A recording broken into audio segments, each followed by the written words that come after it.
Hello, and welcome to The Upside with the Fourth Floor. My name is Sarah Feingold, and I'm a co-founder of the Fourth Floor. Women have a hard time getting board seats. Women have a hard time raising money to scale their companies. The Fourth Floor brings vetted female founders and professionals together so we can increase the number of women on boards, be more competitive fundraisers, and create wealth.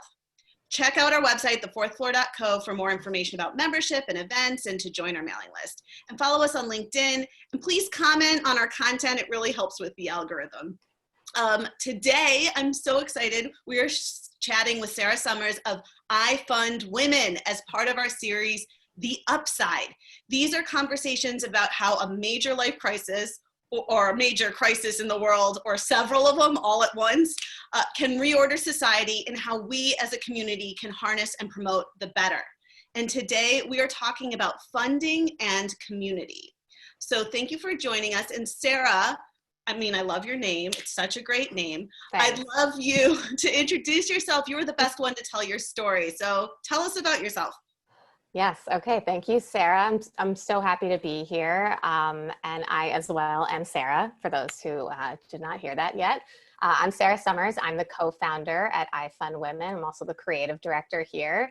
And yeah, we, myself, along with our two other co-founders, Karen Kahn and Kate Anderson, we launched IFundWomen back in November of 2016. And it really all came about as we were working in a previous startup together, and it was failing. We were making all the first-time founder startup mistakes that that we now know should not be made. And as a Hail Mary, we went ahead and crowdfunded for the business. And it was through that experience that all these light bulbs went off for us. And we thought, where are all the other women-led projects on these platforms? And also, like, why aren't more women business owners in particular turning to crowdfunding to raise cash quickly for their businesses, debt-free cash for their businesses? And so those are the light bulbs that really went off for us. And that was the idea behind IFundWomen. And very quickly it evolved into so much more than crowdfunding. But that's really how it all got started. So you mentioned that you were making some mistakes that a lot of female founders make. Could you maybe dive into that a little bit? Oh, sure. I think without getting into too much into the weeds, we were spending a lot of money on an MVP and a tech product that we had no idea if people were actually interested and wanted to use. I think that was really probably the biggest mistake made, with a lot of hires way too soon. And yeah, those are probably like the two biggest ones I'd share. And, we're scrappy, smart ladies, so we figured out how to bring in revenue, but it wasn't necessarily, it just wasn't the product that we envisioned building. And looking back now, it all happened for a reason and led us to IFundWomen, which we're so proud to say is successful and growing. So yeah. Thanks. And thanks yeah. for diving into it. Absolutely. I appreciate that. And I'm sure a lot of people who are listening right now can appreciate you being really vulnerable and providing some of those. Oh, of course. I'm happy to open those wounds. No problem. Let's pour some salt. Mm-hmm. So IFundWomen is something more than just a funding platform. You see it as a community. What pushed you in that direction? Yeah, so IFundWomen is the go-to marketplace for women entrepreneurs and the people who want to fund them, right? So we offer access to capital through crowdfunding and grants, expert business coaching on all the topics that startup founders really need to know about, and a network of women business owners where they can commiserate and celebrate on all the things related to launching and growing your business. And it's that trifecta of capital, coaching, and connections that are at the core of what we do at IFundWomen. And that's really a result of like the problems that we learned through our own research, right? So, 71% of women are citing a lack of access to capital as an obstacle to them launching and growing their business. But it's not only the funding that's an issue, right? So it's 48% of women who are citing a lack of access to mentors and coaches. And then 31% citing a lack of access to a supportive community. these three elements, right? The capital, the coaching, and the connections are what you really need to successfully launch and grow a business as a startup founder.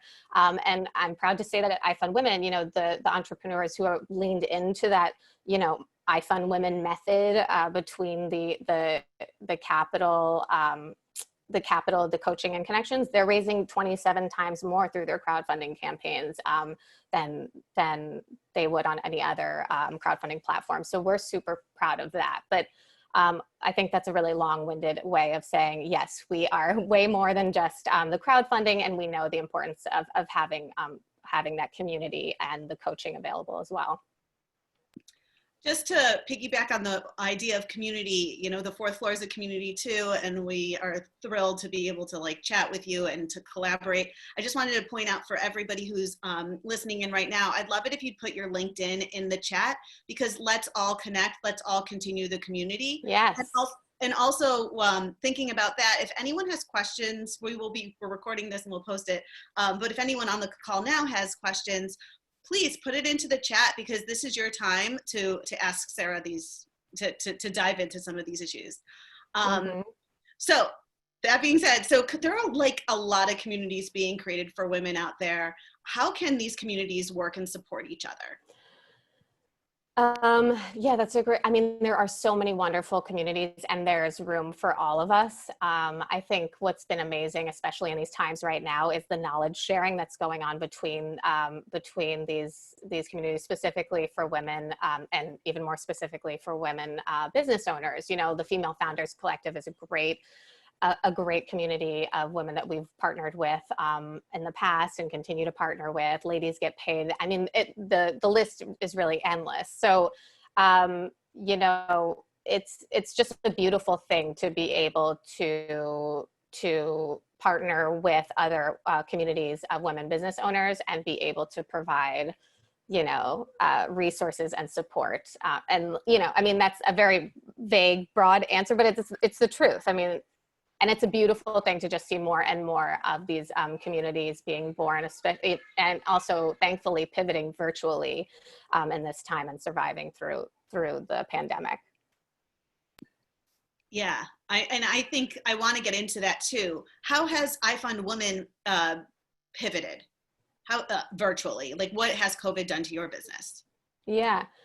So our number one KPI will always be, and has always been, funding volume for women entrepreneurs. And thankfully, the products that we offer to support that have always been virtual and have pretty much remained unchanged. But we obviously have made some adjustments to meet the needs of our customers right now. So, from day one of COVID, or of being quarantined, we made all of our workshops, which were already virtual, but we made them all free, right? So usually they would be walled by a membership on iFundWomen, a coaching membership, but we've made them all free, and they'll continue to be that way for the foreseeable future. Because again, we just want to make this information as accessible. We want women to be able to launch and grow their businesses, utilizing the resources on our platform, just like they would if we weren't all, stuck at home and unable to be meeting IRL and so forth, and also being able to spend the money on a coaching membership, frankly.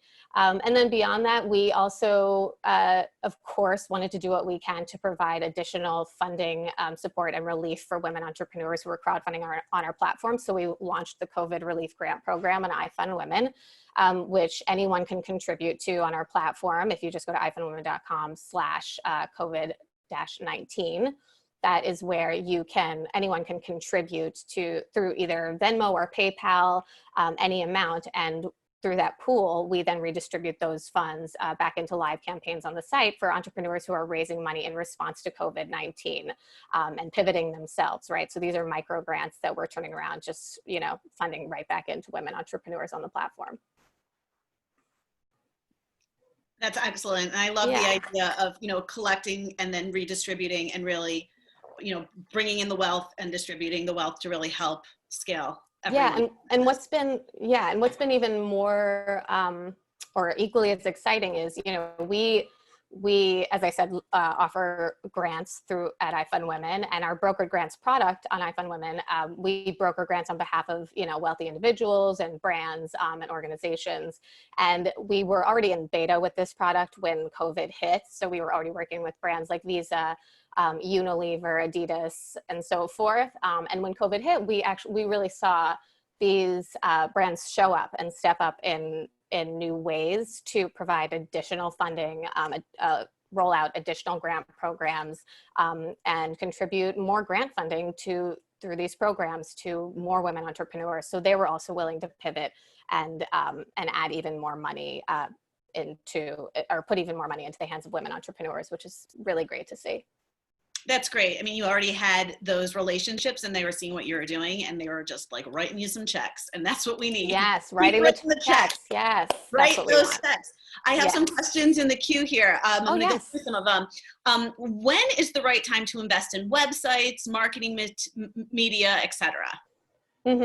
So that's a great question. So there's so many, there's some really critical first steps, right? If you're just in like that idea stage, and hopefully I'm answering your question. And if I'm not being if you want to be more specific about where you are, let me know.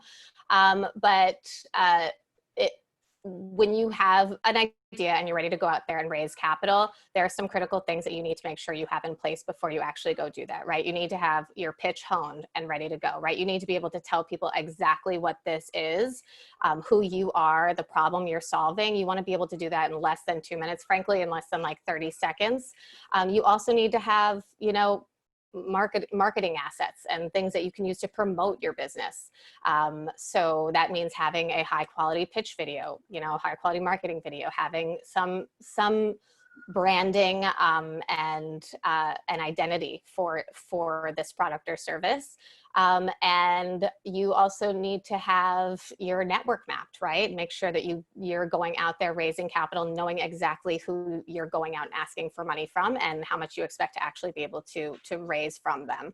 And you need to have, your funding goal, right? How much are you raising and what exactly is it for? Do you have your roadmap in place and ready to go? So these are all the things you really need to have thought through before you go out there and fundraise. I think when you do go out and crowdfund in particular, you think about yourself as someone who is funding a campaign. If someone reaches out to you and says, hey, I'm raising $20,000 to, fund the manufacturing of my product, you would, want to click on some links and be able to really legit, confirm that this is a legit business. And the ways that we do that is by, going to their website, going to their Instagram, checking out their socials, making sure that they're active on these platforms. So you need to have some sort of presence before you go out there and fundraise, for sure. And perfect is the enemy of done. It's not, you don't have to have 100,000 followers. You don't have to have, a beautifully, a gorgeous, like high-tech website. It's just, you can have a beautiful landing page, letting people know that it's coming, that things are coming soon. Just making sure that you have up-to-date information across marketing channels is important. Hopefully that answers your question. I hope that answered the question for the person, because that was so much great information. And I really like that you said perfect is the enemy of the good, because I think, speaking for myself, perfect is enemy of done. Of done. Perfect is the enemy of done. Yeah.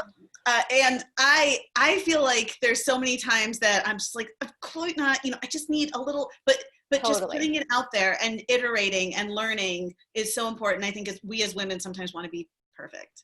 Yeah, and I think that's like, we create obstacles, we sabotage ourselves from being able to just move forward, right? We create these excuses for why we can't do something. But it's easier said than done, but I constantly have that mantra running through my head, right? Perfect is the enemy of done. Just do it. Just do it as Nike's, but I think that might be, I'm a little bit of an IP attorney, but whatever. Just do it. It's the new IFundWomen tagline. Okay. I'm kidding. I'll help you with their lawsuit. Yeah. How do you decide whether your company should do a crowdfunding campaign? What are some factors to consider?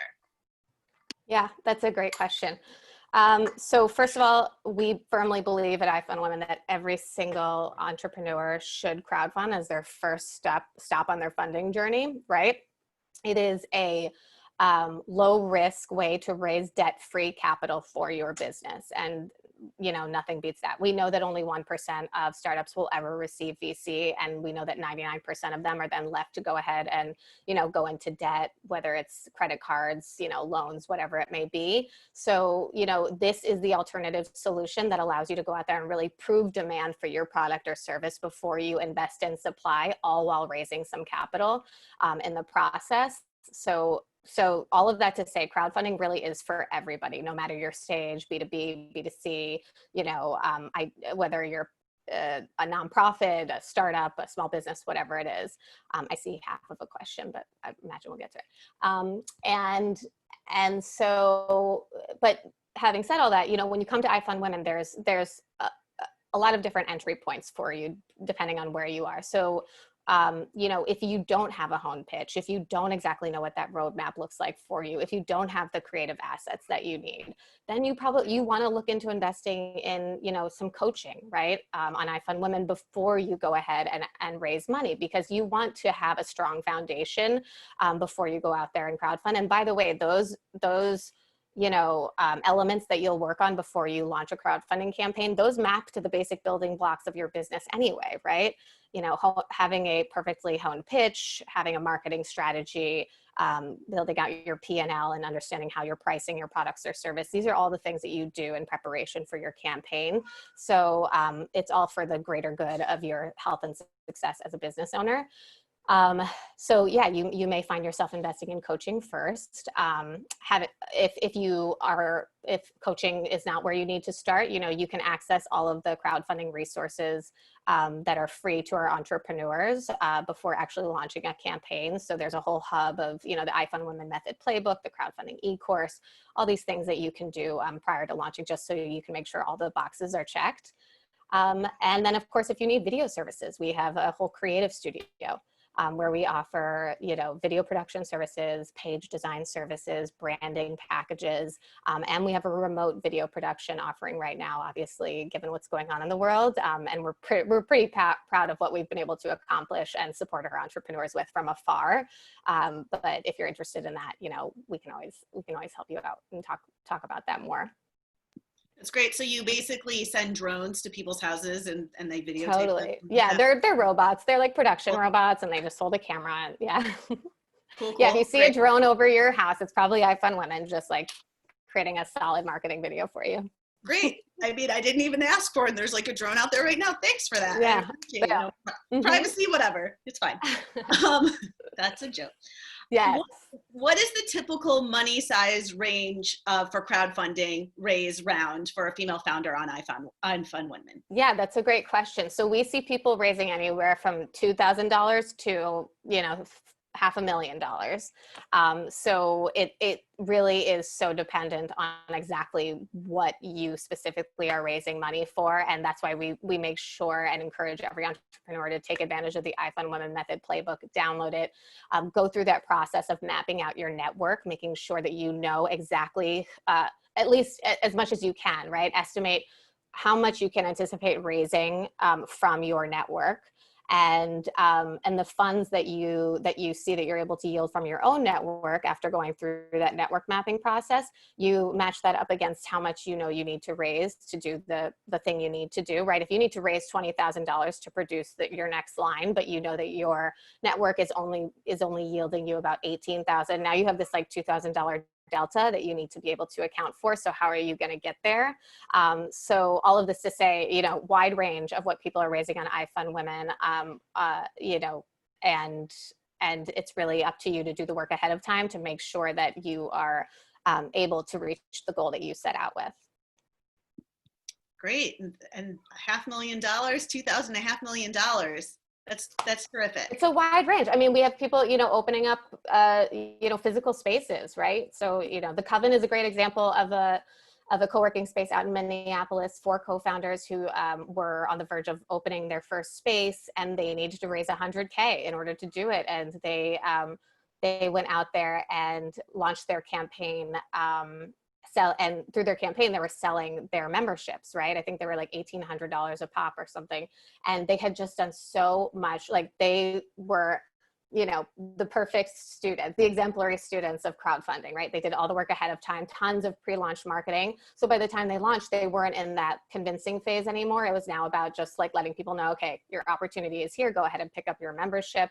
And everyone in their community just took to it, and they ended up raising 300K. Like, you know, they tripled what their original goal was, and it was all because of the work they did ahead of time. So, you know, there's these much larger goals for something like that, and then there's people who are raising 2K for you know, right now we see a lot of lower amounts, just simply it's like survival funding, right? To be able to meet payroll or pay insurance that month or pay their rent for, you know, their office space, whatever it may be. So, and here's a question. Feedback as of late has been that women-led or gender-specific business investing might not be the interest of the moment. Do you have any thoughts about this? Well, I beg to differ.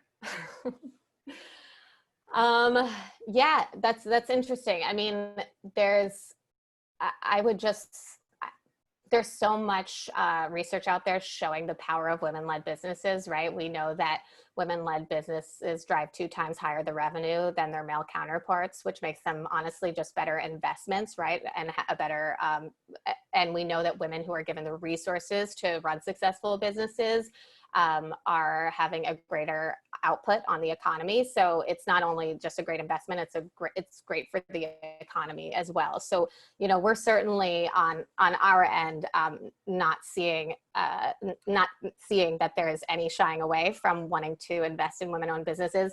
In fact, you know, and that's for us as founders of a business, as we, you know, continue to go out there and fundraise for IFundWomen, but also as, you know, brokers of grants, for example, for other entrepreneurs on the platform. We are seeing just an outpour of brands, organizations, individuals, VCs even coming to us and wanting to put money into the hands of women entrepreneurs through our platform. We just did a grant program with Gingerbread Capital, which is a VC firm led by Linnea Roberts.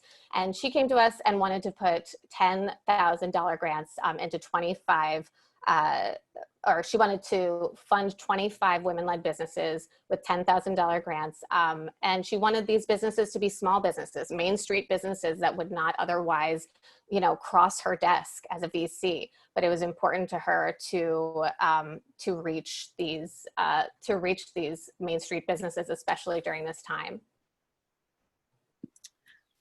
Excellent answer, and I agree that we got to put money in the palms of women, and because clearly, like, the data is out there that they're going to do well with that money. And yeah, one of our goals over at the 4th Floor is we think that by having a really strong board, having you know, a team that can support you and help your growth is also a way to scale a company. And that's why we're focused on women-owned businesses as well, because we want to, like, let's all have this ecosystem where we can all do well. Absolutely. Is there a membership fee for IFundWomen? So anyone can crowdfund an IFundWomen. We have membership fees for our coaching packages, right? So you can sign up for a monthly coaching membership at IFundWomen or an annual membership. But in order to take advantage of our crowdfunding resources, you know, join our Slack network, all of these things, that is free. So, and you can also, we have a 15-minute free coaching consultation as well if you're interested in learning a little bit more about whether or not, you know, our coaching is right for you. And so that's something you can access even just by going to our Instagram and clicking the link in bio. You can get to our 15-minute link there. Great. And what types of industries or products do you think has had the most success on your platform? Yeah, so that's a great question. So so I guess one industry that always stands out for me, or something that we've seen a lot of success with an IFundWomen, is co-working spaces, right? So it's a great way crowdfunding is a great form of fundraising for these co-working spaces as they go out and get their first members in the door, right? And create that buzz and awareness about about the space. So for the Kovat, as I said, as an example, they were getting those memberships. through their campaign for, Luminary is another great example. This is a co-working space that's in New York, led by Kate Luzio. You may know, oh yeah, you guys know Kate Luzio, right? We had her on one of our talks. Excuse me, not a Sarah, but that's okay. We're okay with Kate. Kate's okay, are fine. Cool. Yeah, with a C. So she came to IFundWomen and was on the verge of opening her space. And she was really, it was more of like a PR, press opportunity for her, right? So while of course she was selling memberships through the campaign was a really great talking point and force function to get some great press, right? So, and build that momentum prior to opening the space. And then we have other platforms or other spaces. Ethel's Club is a co-working space in Brooklyn for diverse women of color. And this is led by Naj Austin, and she raised money on IFundWomen prior to opening her space as well. So co-working has definitely been something that we've seen an uptick in, and it's been really great to see also these platforms that have raised money on IFundWomen pivoting and doing more digital content, serving their audience and customers in that way as well. Here's an interesting question. Do you have a filtering or vetting process before you onboard the entrepreneurs to make sure that everyone's legit? Yeah, that is a great question. So when it comes to crowdfunding specifically, there's very few things that we do but we do of course review campaigns before they go live, right? You need to have a website or some sort of, place where we can go to verify that the business is legit. And again, doesn't have to be a full-blown website, splash page, whatever, have some sort of social presence. Those are, very minimal things that we need to see in order for you to be able to crowdfund on IFundWomen. In terms of becoming a coaching member on IFundWomen, we are meeting entrepreneurs at every phase of their journey. So you can be at the, like, I was in the shower this morning and had an idea moment, or you can be like, I've been in business for 20 years and I'm pivoting, because of what's going on in the world moment. And we can meet you there. So there's this like very wide spectrum of legitimacy, I'd say, for entrepreneurs on our platform. So if somebody were to, contribute to IFundWomen or to support a fund, there's a risk, but there's a risk with everything, but like with everything that you do. Sure. Yeah. As a funder, and I think this is a good point to make the distinction between rewards-based crowdfunding and, equity-based crowdfunding, for example. So rewards-based crowdfunding, this is when you're going out and raising small increments of money from lots of different people that that equals up to a very specific goal amount. And this is cash funding in exchange for rewards that you offer through your campaign. And this is not, nobody is getting ownership in your business by contributing to your campaign. So that's more in the realm of equity-based crowdfunding. In equity-based crowdfunding, individuals who contribute to your campaign are getting a piece of the pie, right? So there's more of a risk there. This is about, people in your network, in your friends, your family, your followers, your customers, showing up to support you in whatever the next thing is that you're trying to do with your business. And so just to make sure it's clear in my head, the IFundWomen is not equity-based. IFundWomen is rewards-based, and rewards-based is where, using the example of a space, you would get maybe a membership or you would get a t-shirt or something like that versus getting a percentage of a business. Exactly. Yes. People sell their products and services through their campaigns in addition to other, creative things that you come up with. Yes. T-shirts. Yes. Playlists, all the things. And, we have tons of resources and coaching sessions specifically designed to support our entrepreneurs to come up with what those rewards are. But yeah. Really interesting. And I'm sure that there's a lot of creativity out there about what you're going to be getting. Oh yeah. Yeah. Yeah. I mean, I'm thinking back from my time and Etsy, and the amount of creativity that small businesses have in putting their stuff out into the universe and just being overwhelmed by it every single day. Oh, being like, absolutely. I never would have thought of that. Thank you. Yes, yes. And one of the beauties of our coaching product is that, this isn't, for entrepreneurs who sign up for a coaching membership, you're not being assigned to just one coach on IFundWomen. You have access to an array of coaches based on the topics that you really need coaching on. So you really get like a team to work with, which is so exciting. And there are coaches in our who coach specifically on reward strategy, and they just love it. So, personally, it's not my favorite thing, but I have so much love for the coaches in our team who just love doing it, and they're so good at it. That's great. Do you have a story about a reward that you thought was really creative or very successful? Oh, good question. So generally, I'm terrible at like remembering, recalling a very specific thing. But while I run that track for a second, I'll say generally one thing that I always think is so impressive and important, and I think isn't necessarily intuitive for a lot of people who've never crowdfunded before, is before you start crowdfunding, what is your superpower, right? And monetize that. That is what you should be doing. So if you're raising money to launch your app, right? One of your rewards, you can have rewards that are not necessarily related to that, but speak to your specific superpower. Maybe you're really great at, marketing, and you want to offer an hour of your time as a marketing consultation through your rewards, right? Maybe you are a lawyer and you want to offer 1 hour of free legal advice on, X, Y, and Z, whatever it may be. So these are things to consider, right? Get creative and think outside of the box. Also, are there people in your network who would be willing to donate an hour of their time with their superpower to your campaign as well, right? I love that. And so basically what you're saying is your reward doesn't have to necessarily be completely connected with the money that you're raising for your company. Right. Totally. Yeah. And as we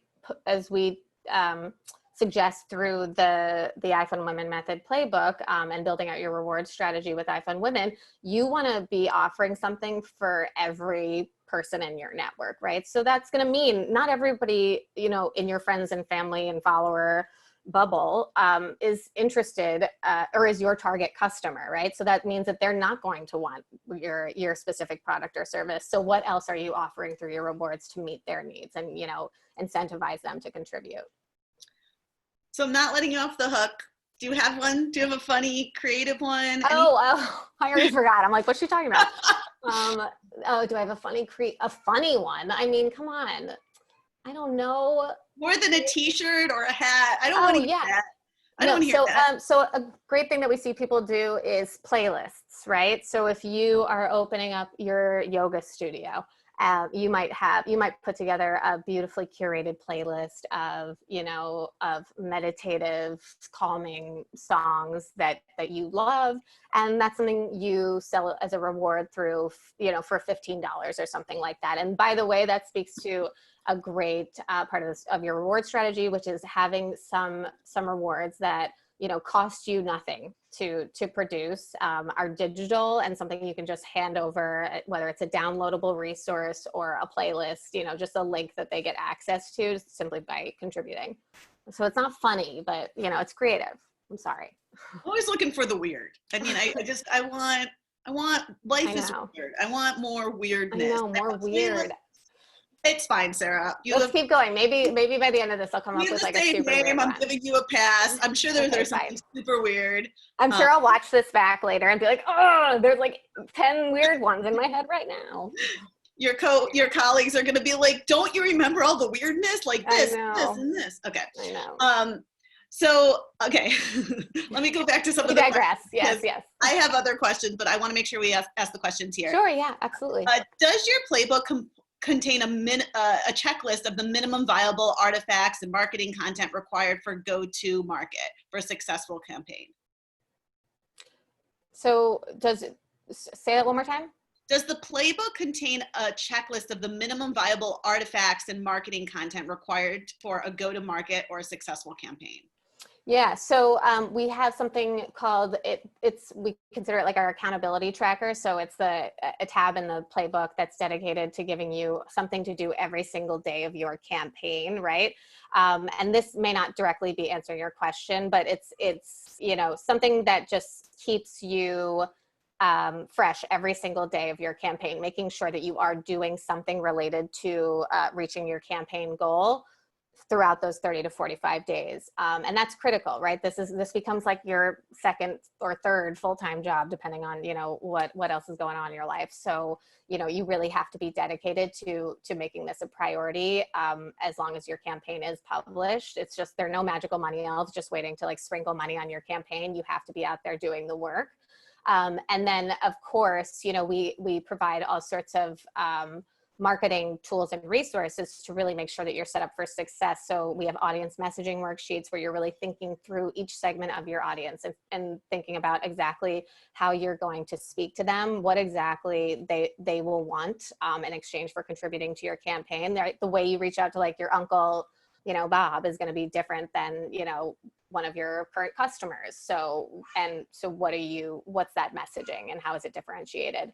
And then, like I said, we encourage you, and you'll learn this if you end up working with our coaches, you'll learn very quickly that, you'll want to have a whole content marketing strategy set up before you launch, right? So there's all different sorts of things that you're going to want to be tackling publicly throughout the course of your campaign and talking about, whether it's, milestones in your crowdfunding campaign. We reached 10%. Thank you. We are 90% to go, 10 days to go, whatever it may be, thanking funders, on whatever channel where your people are, wherever that is. Also another like content bucket is talking about, you as a founder. Give us a behind the scenes look of what it's like for you to build this business.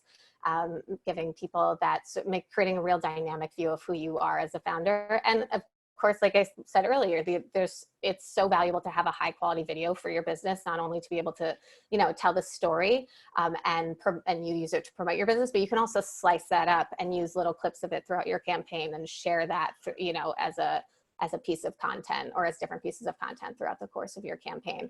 Hopefully that answers your question. Let me know if it didn't. I'm here for you. You're here for us. Mm-hmm. That was great. And I love the concept of the money elves sprinkling money. So I might crowdfund to make that happen for everybody on, out there. But to be really serious, it's not a set it and forget it situation where you just put up a website and people are just going to start showing up. I mean, that's not how a business works in general. Right. Exactly. And like you said it beautifully. It's not how a business works in general, and all the work you do to crowdfund, again, it really does map to launching your business, outside of crowdfunding as well. And, I think I've been thinking about like the pros and cons of crowdfunding, and it's hard to think of a con, truly. I mean, I'm a little biased, but it is hard to think of a con for early stage founders. But the reason is because it really is such a great way to earn your stripes as a founder of a business, right? You have to have grit and you have to be willing to do the work in order to successfully crowdfund. And that right there will be your proof that you can hack it at being, at launching and growing this business. Right. You're going to have to do it every single day when you're a founder. And once it's out, then you're going to be committed to it. It is a responsibility always. Mm-hmm, totally. So has IFundWomen filled the gap where SBA money didn't come through or was too long of a wait? Yeah, absolutely. We've seen so many entrepreneurs who were unable to secure that PPP who come to IFundWomen and, and they still have money they need to raise, and they obviously aren't, in a position there's a few things. Not only are they coming to crowdfund, but also there's tons of grant opportunities on IFundWomen. So it's really a great place to come to be able to, increase your chances of accessing capital, whether it be through a crowdfunding campaign or, one of the many grant opportunities on IFundWomen. And when you're in a crisis and a downturn, you should be applying to all the grants possible. And so we just actually launched the universal grant application on IFundWomen, which is a way where our entrepreneurs can come and apply to one grant application that gets all the information that we need, and then we can then serve up those applicants through other grant opportunities that come to IFundWomen. So in other words, you're only applying to one. You don't need to apply to all the different grant applications for all the different bespoke programs on IFundWomen. Just the one gets you in the running and potentially considered for all the other grant programs that you would qualify for. That's great. I love that. So thinking about hearing the word no and taking risks, like what is your philosophy on that? I'm sorry, can you say it one more time? I just hear my son screaming in the background. Oh, good. A screaming son. I have one of those. So thinking about risk taking, and sometimes people are afraid of hearing the word no. I just was wondering what your philosophy on that was. Yeah, that's a great question. So one of like the biggest, I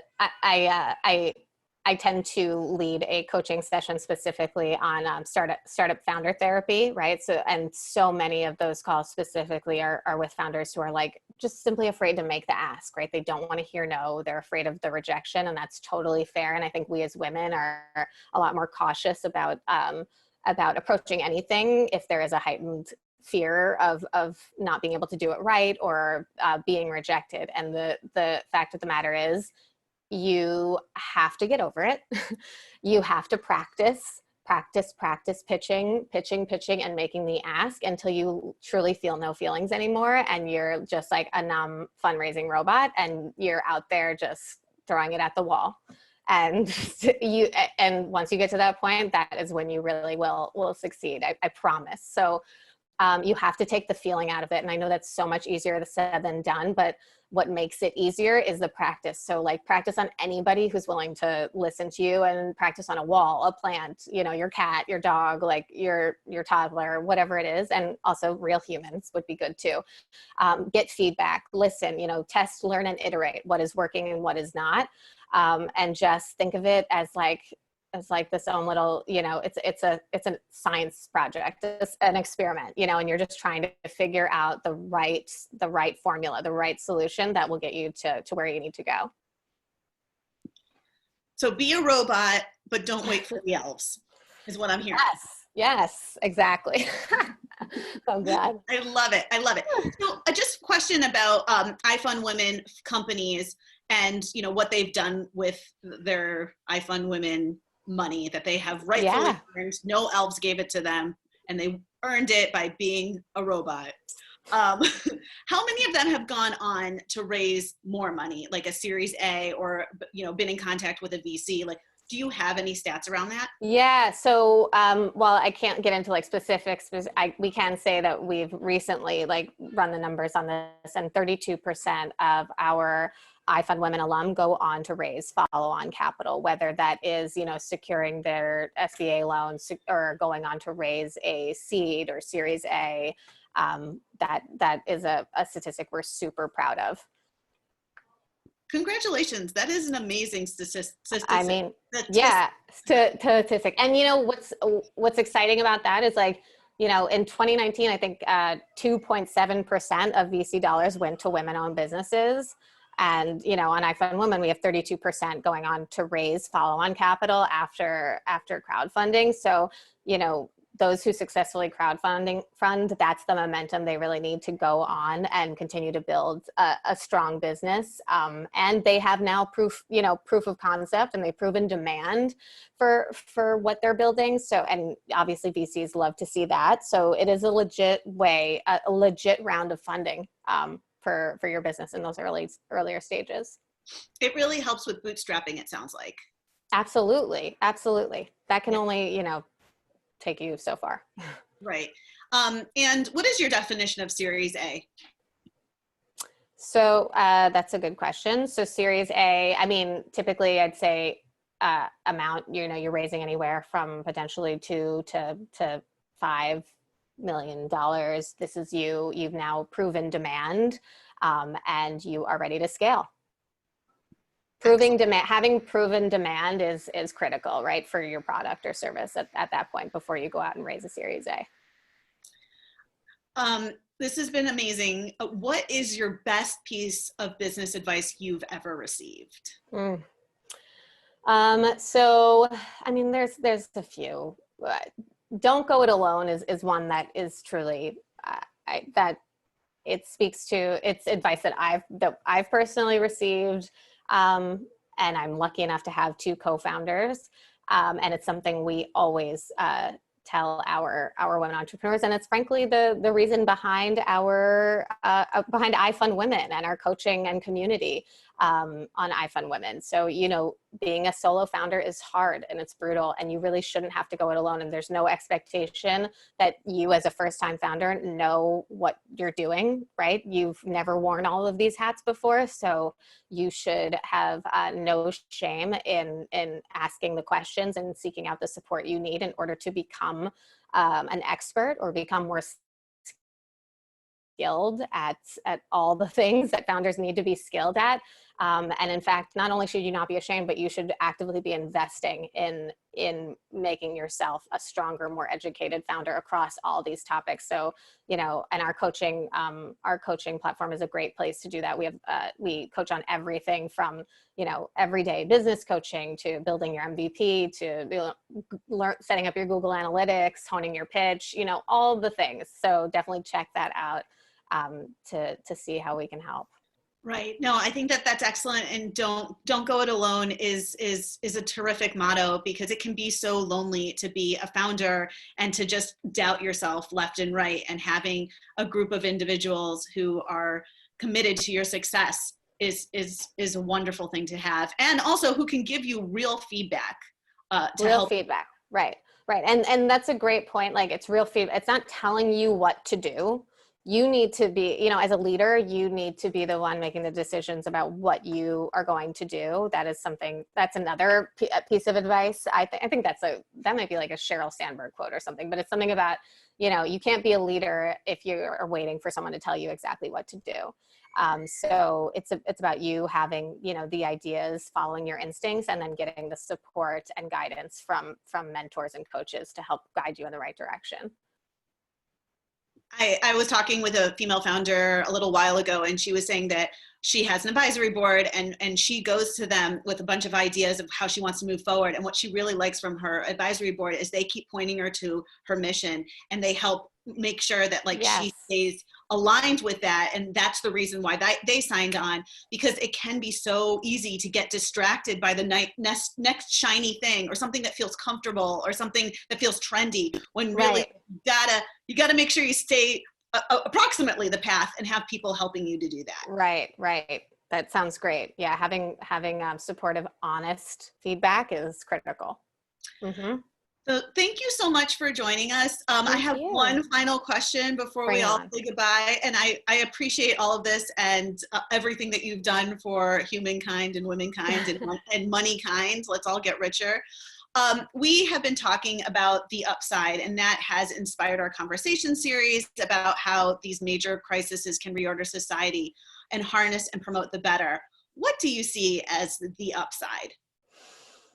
Yeah, I love that question. So I think, you know, we are in such unprecedented times right now between, you know, a global pandemic, a economic downturn, you know, a fight against racial injustice, and all of this tragedy that we're witnessing has also, I think, really increased this need for community, and also for support for underserved, underrepresented communities, and those who are being discriminated against. And some beautiful things are happening as a result of that. I mean, and the part that IFundWomen plays specifically in that, you know, after George Floyd was murdered, for example, you know, we recognize that our responsibility as IFundWomen was to make it as easy as possible for people to redistribute money into the hands of Black women-owned businesses, right? Like, that's what we can do as IFundWomen. So we created a page specifically dedicated to supporting the Black women-owned businesses that were running campaigns on our platform, and that has just been a great success, right? We found it's making it so easy for people to just find those campaigns has been just such a great thing to see. And I was having a coaching call last week with a Black woman entrepreneur who was planning to launch her crowdfunding campaign, I think like a month from now, 2 months from now. And she called and we were on the call and she's like, I don't know, like my revenue has tripled overnight. And I feel like this money needs to be going into my crowdfunding campaign. I want it to be part of like, you know, me reaching my goal. And she's like, I just don't know what to do. I was like, girl, launch that campaign. I mean, that is like I could not have been happier to hear that story. And we're seeing so much of that on IFundWomen as a result. So, you know, obviously there's a lot of horrible stuff going on in the world, but it's nice to see that people are showing up and doing the work. And as far as IFundWomen's concerned, we could not be happier to see all these Black women-owned businesses getting funded. That's amazing. And thank you so much for joining us, and thanks for all that you do. And if anyone has any questions about the fourth floor, visit thefourthfloor.co. Follow us on LinkedIn, click on our links and comment. We need the algorithm. And if you're a member, you can stay connected through our directory or Google group. We have The Room, and that is our exclusive online board seat exchange if you're looking for a board. And we're always looking for sponsors and connections, and we have virtual happy hours. There's a lot of stuff we're doing. We're good. So thank you so much. And thanks for joining us. And we hope that everyone contributes to the upside. Thanks. Take care. Bye. Thank you. Bye-bye, everyone.